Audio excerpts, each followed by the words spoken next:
Messieurs, on commence par ce débrief de cette semaine. Gino, il est chaud comme une bouillotte.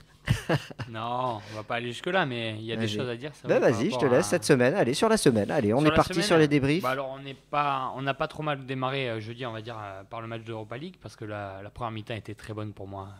Selon moi, par rapport au début d'année, c'est la meilleure mi-temps qu'on ait faite, notamment au niveau du jeu, de l'enthousiasme. Donc une mi-temps où on aurait pu avoir même 2 buts d'écart. Malheureusement, on retombe dans nos travers en seconde période, où on attend un peu que ça se passe, on essaye de conserver le score, mais en étant beaucoup moins précis techniquement. Et à l'arrivée, comme bien souvent, on se fait rejoindre par le Zénith, ce qui atténue totalement presque nos chances de qualification pour la suite. Et donc, on avait quand même vu de bonnes choses sur le match. Et donc, on s'attendait à un match plus abouti contre Caen, notamment au niveau du jeu. Et ce qui n'a pas été le cas encore. On a vu un match vraiment de très faible niveau, avec des Girondins dans le jeu qui n'ont rien produit quasiment, qui ont été assez faibles dans l'animation offensive, et avec des entraîneurs qui ont sécurisé tout ça avec 3 milieux récupérateurs, on y reviendra. Donc à l'arrivée, c'est un 0-0 contre Caen qui ne lance pas une nouvelle dynamique, et on ne gagne plus depuis pas mal de matchs maintenant. Depuis le 7 octobre. Et Voilà. ce match face à Nantes à domicile, donc, ce 3-0. C'est ça. Donc voilà. Une série difficile. Et donc on termine assez mal la semaine avant cette trêve. Donc on espère quand même que ça va réagir, parce que le mauvais temps approche. Florian, toi qui as vu ces deux matchs depuis le Matmut, toi aussi tu étais au Matmut d'ailleurs, Gino, sur Oui. les deux matchs. Oui, Ouais. oui. Bah écoute, concernant le premier match face au Zénith, bon, on fait quand même une bonne première mi-temps. Comme l'a dit Gino, pardon, t'arrives pas à mettre ce deuxième but là.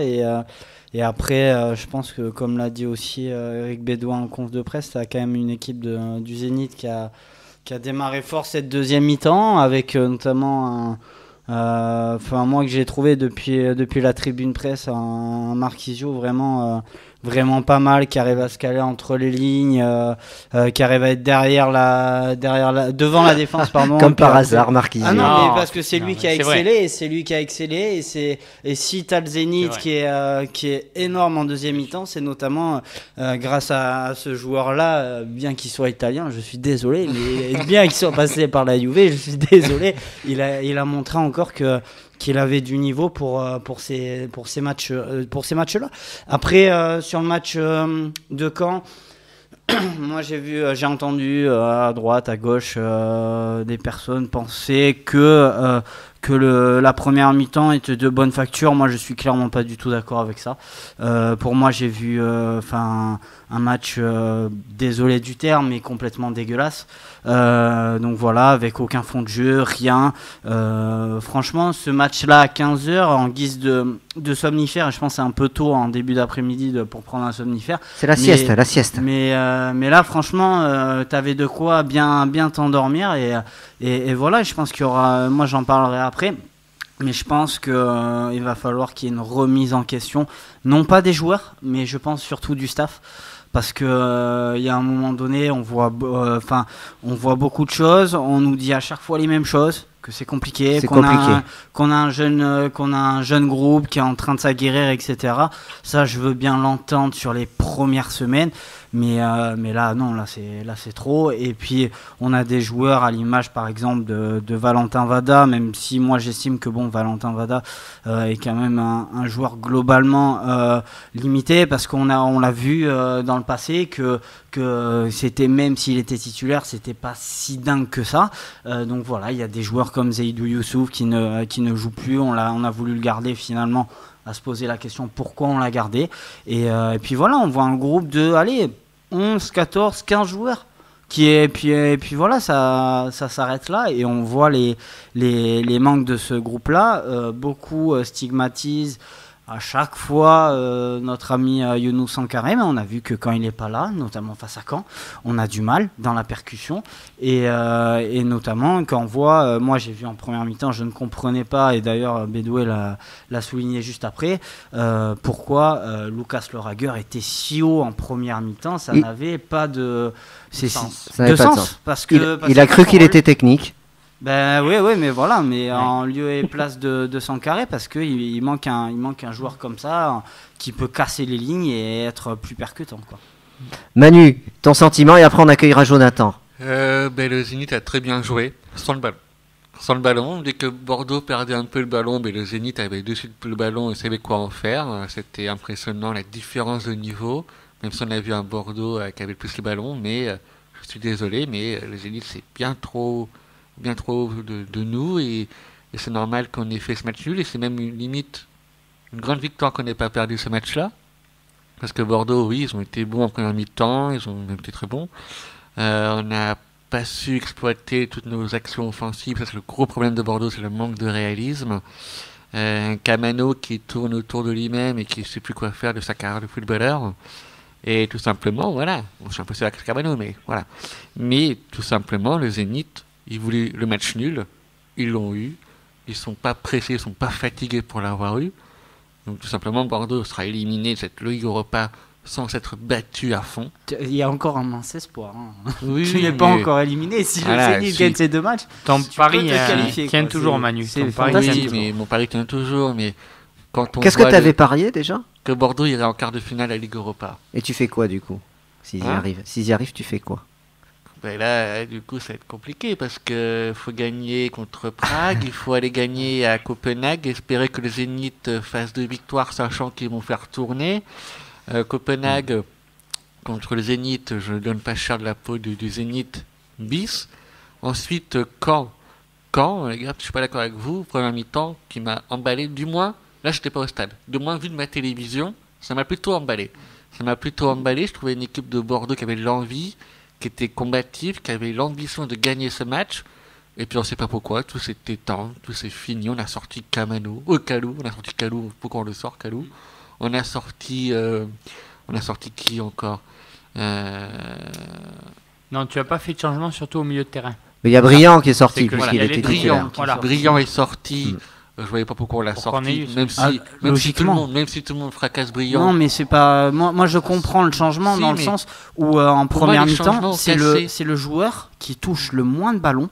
Bah oui, mais parce qu'il joue pas dans sa position. Mais parce qu'il dézone énormément, etc. Voilà. Mettons 2 attaquants et Briand sera très bon. Mais après, Bédoué te dit que du fait de tes latéraux, tu ne peux pas jouer avec 2 attaquants. Ce n'est pas possible à l'heure actuelle au Girondins de Bordeaux de jouer avec 2 attaquants. Il y en a qui le font très très bien. Je suis désolé, mais ces changements-là ont tué l'équipe et on n'a pas pu gagner ce match. Et même, je comprends même pas pourquoi on n'a pas perdu ce match à un moment donné. Parce que quand le peu d'entrées qu'ils ont fait dans la défense bordelaise, sur les côtés, sont pas mal amusés. Donc c'est un exploit malheureux heureusement qu'on n'a pas gagné, mais c'est 2 exploits d'avoir pas avoir perdu ces 2 matchs, Zénith et Caen. C'est triste. Ouais. Et on accueille Jonathan. Salut Jonathan. Salut à tous. Hello everybody. I love America. Joli, belle entrée. Yeah. On sait jamais si Joe Dagosa nous écoute, on sait jamais, il faut quand même faire un petit peu de... Ouais, mais il comprend pas. La pub, Ouais, c'est ça. Voilà. Il parle pas français, je crois. Il le comprend peut-être, mais bon, ça m'étonne. Ouais, voilà. Welcome to Bordeaux, quoi. Du coup. Ouais. Voilà. Bon, écoute, tu avais pronostiqué une défaite contre le Zénith, toi, Jonathan, non ? Non, t'étais. Oui. Non, j'étais pas la dernière fois, mais moi je pensais qu'on allait perdre face au Zénith, clairement. Ouais. Bon, tu voulais parler de Valentin Vadar, je crois. Rentrons tout de suite dans le vif du sujet. Ouais, carrément. Bon, déjà, j'ai bien aimé la réaction du public. C'est vrai que ça faisait un petit moment qu'on l'avait pas vu. C'est un petit peu on va dire, à la base, c'était un peu la pépite du club. Parce qu'on se rappelle au début. Donc j'étais content de le voir revenir, en tout cas, parce que moi, ce que je me rappelle, c'est quand lui jouait. C'était la deuxième partie de la première année de Gourvenec où Bordeaux commençait un petit peu à retrouver du jeu et gagner et avait été européen grâce à ça. Où il y avait Valentin Vada et Laborde qui était titulaire et dès qu'on les a sortis, Bordeaux a perdu beaucoup de choses. Donc je sais qu'on critique beaucoup Vada parce que dès qu'il rentre, c'est très limité, on se dit que c'est moyen et tout, mais le mec, faut juste le faire jouer régulièrement, lui donner les clés du camion et puis à un moment donné, il prendra du galon comme il a fait durant les 6 mois où il a été titulaire, où il a commencé à marquer à la fin. Il a eu plusieurs fois l'occasion. De quoi, pardon ? Il a eu plusieurs fois l'opportunité. De jouer 4-5 matchs d'affilée, je suis pas sûr. Pas de match peut-être, mais jouer 4-5 matchs d'affilée, je suis pas sûr. Ouais, mais il n'a pas été assez régulier, au niveau physique notamment déjà. Après, je l'aime bien. Mais dans le foncier, c'est un mec qui manque, on sent, au niveau physique, à répéter les efforts. Il a eu ces problèmes-là. sur les saisons précédentes. Et après, c'est techniquement aussi, il a perdu des ballons qui lui ont coûté cher à un moment donné. C'est pour ça qu'il a été sorti de l'équipe. Ouais, c'est ce fameux ballon perdu à Lyon, et finalement, c'est pas lui le fautif. Mis à part ça. Il y a de ça aussi. Il n'a pas amené aussi assez techniquement, je pense. Alors pour moi, je suis un peu d'accord avec Jonathan. Je pense qu'il pourrait amener, on l'a vu déjà son entrée dimanche, ce qu'il a de positif par rapport aux autres, Valentin Vada, c'est qu'il est capable de se retourner face au jeu. Chose que nos milieux de terrain ont extrêmement du mal à faire. Les Raguer, pour en parler, on le sait tous, il a extrêmement du mal de jouer vers l'avant. Pour lui, c'est très compliqué. Quand il y arrive, les passes sont pas bonnes. Et après, les deux autres aussi étaient en difficulté. Tchouaméni était aussi en difficulté sur le match. Donc Vada a quand même apporté de bonnes choses en rentrant. Jonathan? Non, puis oui, mais en fait, on voyait surtout qu'il avait envie comparé à beaucoup de joueurs. Je trouvais que quand il est rentré, on voyait qu'il courait et qu'il essayait des choses. Et malheureusement, il n'a pas eu un bon ballon. Il n'a pas donné un seul bon ballon dans ces 20 minutes où il a joué. Ouais. Donc après, j'ai bien aimé son comportement. Déjà, j'ai bien aimé la réaction du public. Je trouvais que tout ce qui s'est passé autour de lui, en tout cas, était positif. Par rapport à sa rentrée, par rapport au public qu'il a encouragé, etc. Je trouvais ça bien. Après, le truc, c'est que c'est encore un gamin qu'on a formé. Et c'est encore un mec qu'on arrive pas avec. Je sais pas ce qui se passe à Bordeaux, mais les joueurs, dès qu'ils arrivent dans l'équipe pro, dans l'effectif pro, on sent qu'il y a du potentiel, mais après ça stagne. J'ai l'impression que Koundé, c'est en train de stagner. On l'a vu avec Laborde, on l'a vu avec des joueurs comme par exemple Aubertan, qu'on n'a jamais vu exploser, alors que c'était une pépite apparemment. Non, mais Aubertan. Oui, non, mais à la base, c'est annoncé comme une pépite, Gabriel Aubertan. Par contre, Aubertan... Une pépite de chocolat, quoi. Juste un truc, Aubertan avait une très haute estime de lui-même. Et c'est pour ça qu'il ne faisait pas beaucoup les efforts aussi au Girondins Bordeaux de ce qu'on sait en interne, en tout cas. Ouais, mais il y a aussi Ounas dans ces cas-là. Tu vois, il y en a plein. Il fait Crivelli aussi, tu sens très bien que le mec, c'est pas non plus entendre. Hein. Ouais, mais s'il faut attendre qu'ils aient 28 ans comme Emiliano Sala pour qu'ils percent, on peut pas les garder jusqu'à 30 ans, quoi. Et c'est pas les mêmes caractères en plus. Comme l'a bien dit Florence, et au niveau caractère, Koundé n'a pas le même caractère, par exemple, qu'un Aubertan. Tu vois, on peut pas comparer. Koundé, je pense qu'il est beaucoup plus stable dans sa tête et il sait, je pense, où il veut aller. Jonathan? Je sais pas. Très franchement, Koundé, oui, on sent que c'est quelqu'un de calme et de posé, qui est assez réfléchi, mais je me demande s'il peut faire plus à Bordeaux. Il fait très concrètement, j'ai l'impression que ce club, à un moment donné, t'as fait un certain niveau et après tu peux pas faire plus. Après, sur l'entrée...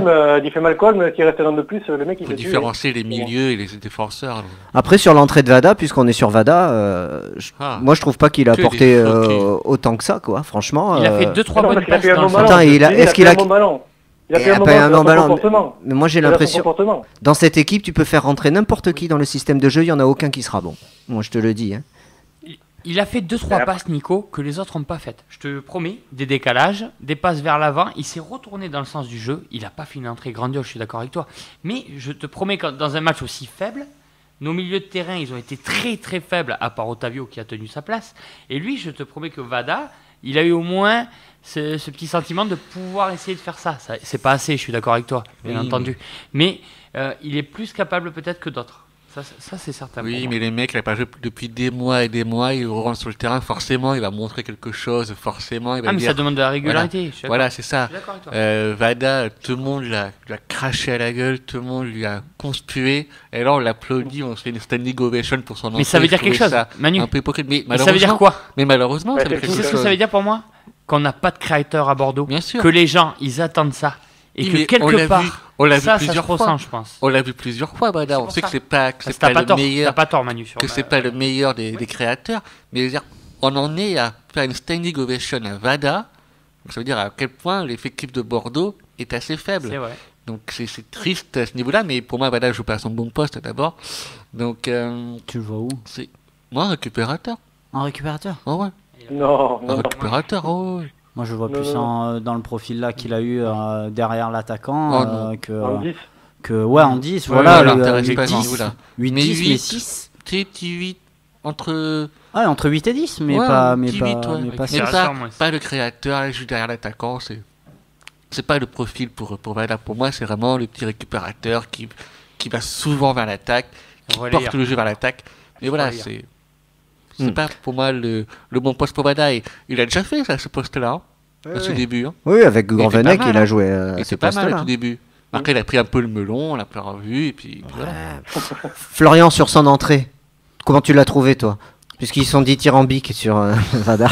Moi, j'ai trouvé. Oui, il fait une bonne entrée, mais pour moi, un peu sans plus. Finalement, la seule passe qui est quand même très belle, j'estime, c'est l'ouverture de l'Orager pour notre ami de Préville.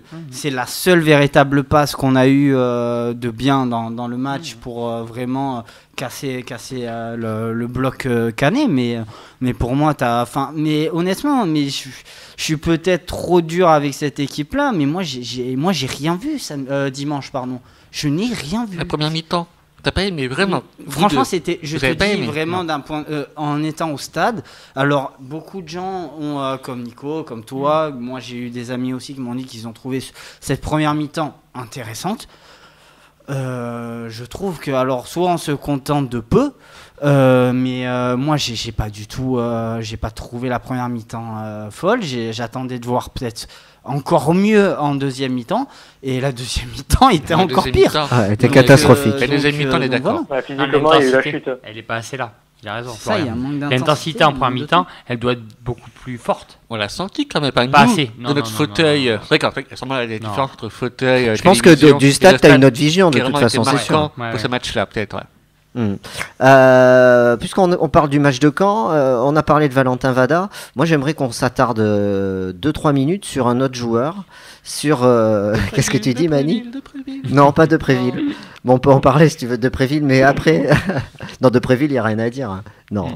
Bon, tu veux parler de Préville? Allez, de Préville, et après on parle de Samuel Kalou. Qu'est-ce que tu veux dire sur de Préville, Manu? Vas-y. Je trouvais son entrée intéressante. Il a eu du déchet, il n'a pas été, voilà, mais intéressante, avec de l'envie. Il a frappé. Il lui manque la confiance. Il faut qu'il enchaîne quelques matchs comme ça à rentrer, avec titulaire sur certains matchs. Et pour moi, on retrouvera un bon de Préville qui pourrait vraiment être utile à l'équipe. Moi, franchement, quand je l'ai eu sur le terrain, il m'a fait plaisir. Ah oui, voilà, c'était mon petit aparté. C'était le seul joueur qui m'a, vraiment. Il tente des choses. Je veux dire, je crois que c'est sur un corner où il va tenter sa reprise et tout. Bon, après, elle part. Ok, effectivement, elle part 3 mètres au-dessus.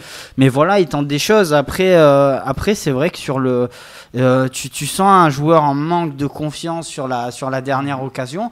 Parce que pour moi, si le mec a plus de confiance que ça, déjà, il va pousser encore un peu plus son ballon pour forcer Brice Samba à sortir encore plus. Et comme ça, il n'a plus qu'à la remettre à Kamano et qui n'a plus qu'à marquer dans le but vite. Sauf que là, il est en manque de confiance. Il voit Kamano, il fait je la donne directement.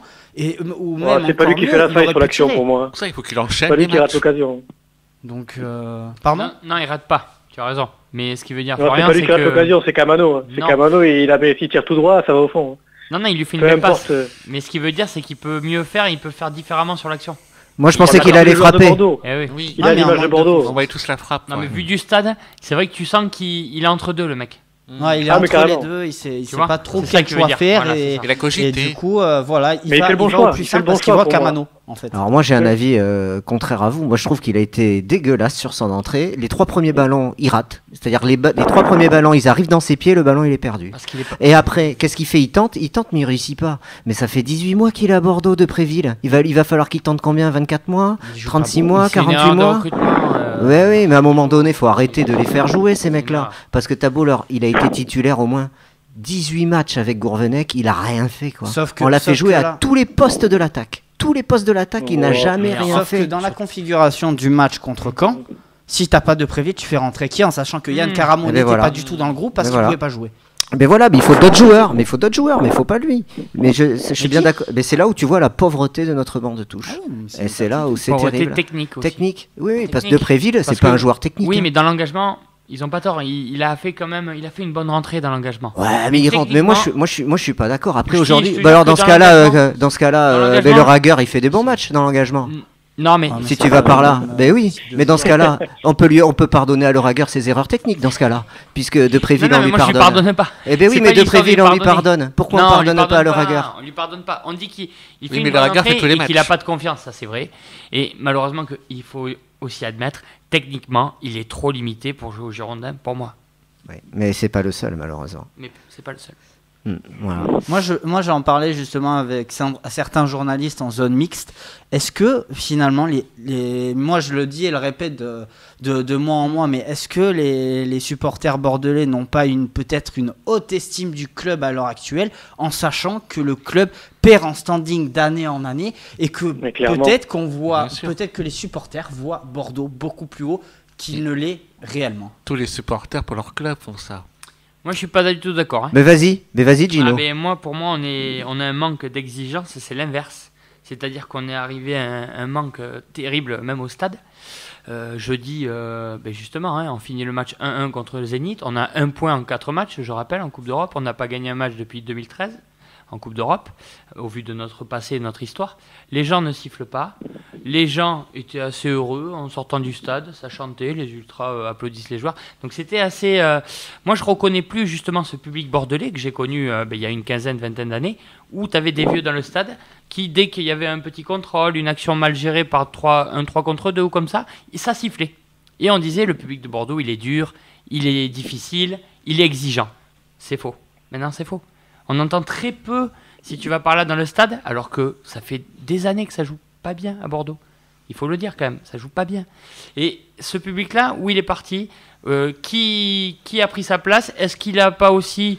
justement, il s'est dit, le club il est rétrograde, donc on s'adapte aussi à ça. Et moi, je trouve qu'on n'est pas assez exigeant, justement. Les premiers sifflets, ils sont venus que dimanche, par le virage sud, quand les joueurs sont venus les saluer. Il y avait la moitié qui applaudissait, la moitié qui sifflait. On est d'accord? Donc, c'est pas un grand niveau d'exigence, alors que le club est quand même très faible au niveau notamment de ce qu'on propose.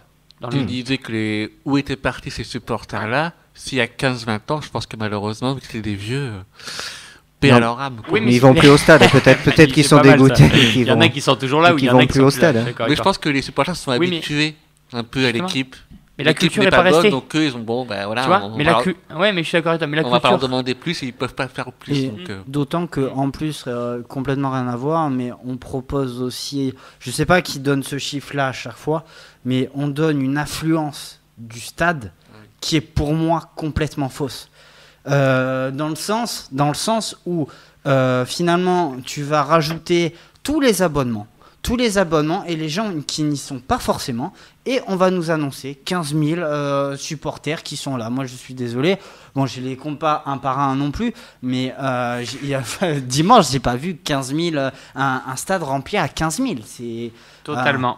Donc ça aussi, on gonfle aussi l'affluence via les abonnés, et je trouve ça dommageable aussi. D'ailleurs, le chiffre de la Coupe d'Europe de jeudi, qui est en dessous des 9000, qui à mon avis est le vrai chiffre, et comme tu dis Florian, je pense qu'en Ligue 1, on gonfle les chiffres, et si on connaissait les vrais chiffres, je pense que ça ferait très très mal, à mon avis. Bon, on le voit, les places, il les donne. Hein. Les places, t'achètes un mug à la boutique, ils te donnent une place. TBM en a plein aussi. Ils essayent beaucoup de... Jonathan, est-ce que tu veux ajouter quelque chose dans ce débat? Est-ce que toi, tu penses que tu as perdu en exigence? Non, je me suis habitué à la Ligue 1 actuelle. La plupart des clubs, Bordeaux suit le mouvement de beaucoup de clubs de Ligue 1, c'est tout. C'est qu'on s'est résigné à plus jouer les premiers rôles. Parce que maintenant, tu as un club qui a 20 points d'avance au bout de 13 matchs. T'auras toujours un Big Four qui se dégage un petit peu, sauf Monaco cette année qui est un peu à la rue, mais je pense qu'ils vont revenir à un moment donné. Mais c'est juste que maintenant la Ligue 1 attire moins parce qu'on connaît la fin, quoi qu'il arrive. On sait très bien que nous on sera dans les 10 premiers, mais pas plus. Tu vois, on va essayer d'accrocher une petite place européenne, mais on est moins exigeant parce que l'effectif, on voit très bien qu'il est moins intéressant, et on voit très bien qu'en termes de jeu, c'est dégueulasse et qu'on s'est habitué à ça, c'est tout. Mais c'est le foot actuel. Pour moi, on a des stades maintenant, c'est des théâtres. Hein. Il y a des banquettes en osier, il y a une mascotte qui fait la fête. Voilà, c'est du politiquement correct. Le foot, maintenant, on n'a plus trop le droit de râler au stade ou de donner un petit peu son mécontentement. Dès qu'on quitte la tribune du VRHU, t'as tous les journalistes qui disent qu'il faut soutenir son équipe, c'est un scandale ce qu'ils font les supporters, alors que les supporters quittent juste le stade, on se fait limite acheter par les médias. Ah bon? Et à un moment donné, rappelle-toi le Bordeaux-Strasbourg l'année dernière. Moi, j'étais devant la télé, les mecs, on perd 2-0 à la mi-temps, je crois qu'on prend le troisième but, le plus petit virage chute se barre, et t'as le journaliste qui fait, mais c'est un scandale, ces supporters, machin, tout ça, c'est pas des vrais supporters. Ouais, mais quel journaliste? Celui qui commentait le match sur BeIN. Ouais, mais BeIN Sport, mais bon. C'est pas. Non, mais tu vois ce que je veux dire. Oui, mais à un moment donné, c'est l'image du foot aussi est dégagée là-dedans. Les gens, ils regardent ça. Ouais, mais ça t'empêche pas d'être exigeant, toi, en tant que supporter. Mais moi, actuellement, franchement, le match de l'Europa League, je l'ai même pas regardé parce que j'ai fait comme les joueurs, j'ai abandonné l'idée. Tu vois ce que je veux dire? Parce qu'on sait très bien que les mecs qui sont pas concernés par ce qu'ils font, ils sont pas concernés par le maillot. Les joueurs, c'est des mercenaires. La plupart, ils connaissent rien du tout de l'histoire du club. Et ils arrivent, ils prennent une phrase d'information par-ci par-là. Mais qu'est-ce qu'ils connaissent? Est-ce que tu crois que s'ils croisent Alain Giresse dans la rue, ils vont le reconnaître, les mecs? Je suis pas sûr. Je dirais quand même, mais bon, après, je sais pas. Les jeunes de pas 20 ans, ils connaissent Giresse, mais bon. Est-ce que quand ils connaissent Zidane quand même. C'est une bonne question. Ils connaissent Après, peut-être Zidane. quand ils arrivent au club, je sais qu'au Barça, par exemple, on les amène directement au musée du Barça. Ils leur font la visite. Ah ben voilà, et ils leur parlent du Girondin, oui. Non, mais t'as pas tort dans ce que tu dis. Est-ce qu'il y a quelque chose qui est fait par le club? Ça serait une bonne question à poser. Avec un fascicule, je sais pas, des vidéos, des choses, pour au moins les grands joueurs de l'histoire, les trophées, le palmarès. Oui. Est-ce que ça se fait pour un nouveau joueur? Non, mais si t'es passé de foot, t'as pas besoin de ça, je suis désolé. Vraiment, t'as pas besoin d'amener un joueur à connaître l'histoire des Girondins, t'es censé la connaître un minimum. Les Girondins, non, un joueur étranger. Pas forcément un joueur étranger. Pas forcément. Non. Bah, je suis désolé, mais quand t'avais des Brésiliens qui arrivaient à Bordeaux il y a 10-15 ans, les mecs, ils connaissaient un petit peu les Girondins de Bordeaux. Non, mais là, les Brésiliens, ils connaissent toujours. Et notre mentalité aussi. Les Brésiliens. Au Brésil, t'as deux clubs qui sont suivis, c'est Paris et Bordeaux. On est d'accord. C'est vrai, oui, voilà. Mais maintenant, je suis pas sûr qu'Otavio, au départ, quand il est arrivé, il connaissait vraiment l'histoire des Girondins, il connaissait peut-être les Brésiliens qui ont joué. Mais après, est-ce qu'il connaît la culture de club? Est-ce qu'il connaît le Stade Chaban, tout ça? Je suis pas sûr. Oui, mais les jeunes avant étaient plus matures dans la société. À part le football, ils étaient plus matures, plus renseignés sur les choses. Maintenant, le jeune de maintenant, il veut quoi? Il veut jouer au football. Comment? Que ce soit à Caen, à Bordeaux, à Marseille, tout ce qu'il veut, c'est un club pour aller après à Barcelone. Donc l'histoire du club auquel il va aller, ils sont pas la race. J'ai une réaction. Une réaction sur le hashtag, c'est Dinosaure qu'on salue et Drive. Il nous dit, petit jeu, on va le faire. Citez les joueurs bordelais qui sont pour vous au niveau technique requis pour jouer au haut niveau et surtout faire de bons matchs dans notre équipe. Au haut niveau, ils veulent dire quoi? Les 6-7 premiers et la Coupe d'Europe. Non, mais à notre niveau, dans le haut niveau. Il te dit haut niveau, c'est ça? Haut niveau, oui, il dit haut niveau, on va dire pour jouer au Girondins. À Thomas Basic. Allez Flo, vas-y, cite-les. Parce qu'il faut que je cite des joueurs. Non, mais qui pour toi on va dire que si tu cites pas, tu les as oubliés, mais... non, le meilleur techniquement, qui c'est dans l'équipe, techniquement, celui qui a le plus de ballons. Je serais tenté de dire que c'est comme l'a dit Manu, mais il joue pas. C'est quand même Thomas Basic, mais on le voit pas jouer. Je serais tenté de dire que Zaidou Youssouf aussi a quand même une touche technique assez intéressante. Otavio, c'est dans un autre registre, mais c'est pas trop mal non plus. J'aime bien après dans sa façon de casser un peu les lignes, même si il connaît certaines difficultés, même s'il a fait pour moi un bon match dimanche. Koundé aussi, que je trouve plutôt pas mal même sur un plan technique. Et puis Pablo, voilà. Et Pablo dans un autre style. Pablo après, aussi. s'il veut vraiment jouer ce qu'on n'a pas vu de son côté pour Aurélien Tchouaméni, mais il a quand même une bonne touche technique aussi de base. C'est bien faire des renversements de jeu bien intéressants, etc. Donc voilà. Après peut-être le moins fin techniquement, mais bon, moi je suis pas surpris et je pense que quand je vais le citer, personne ne sera surpris. C'est Cornelius, mais bon, on savait ce qu'on allait avoir en le recrutant, donc voilà. Moi j'ai mal au cœur à chaque fois de regarder les matchs de Ligue des Champions et quand je vois Luc de Jong à chaque fois marquer des buts. Mais après après bon voilà, on l'a pas recruté, mais après techniquement pour moi t'as pas non plus une dimension dingue au Girondins de Bordeaux. Non, loin de là. Caramo. Oui, Caramo est pas mal, mais c'est plus dans la technique, on va dire, de dribble, etc. Oui, même s'il a un bon contrôle de balle aussi.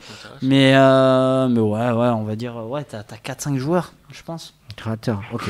Bon ben voilà, Dinosaure, j'espère qu'on a répondu à ta question. Et il nous dit Messi, ils sont tous concernés, c'est ça le pire. Ils jouent la Ligue 1, ils jouent la C3, ils jouent vraiment ces compétitions, mais ils sont trop mauvais pour avoir de bons résultats. Arrêtons de dire que Bordeaux balance l'Europe. Dans l'équipe, je suis désolé, il y a des gros soucis de concentration dans l'équipe. On l'a vu contre Copenhague, le deuxième but qu'on prend, les premiers buts qu'on prend, les deux buts qu'on prend, c'est des gros soucis de gros soucis de concentration à chaque fois. Enfin, pour moi, concerné, c'est sur 90 minutes, c'est pas sur une mi-temps, comme on l'a fait encore ce week-end, où on a joué une bonne mi-temps et derrière, la seconde mi-temps était plus compliquée. On est dans un groupe presque de Ligue des Champions, hein, donc c'est normal. Allez, tu veux parler? On se fait le. Ça, c'est dur, ça. Allez, on se fait le. Mais dans un sens, il a pas si tort que ça. Pour moi. Oui. Pour Mais moi, il a c'est- pas si tort que ça. Oui. Quand il dit ça. Eric Bédoué Clairement. qui a dit ça. On peut commencer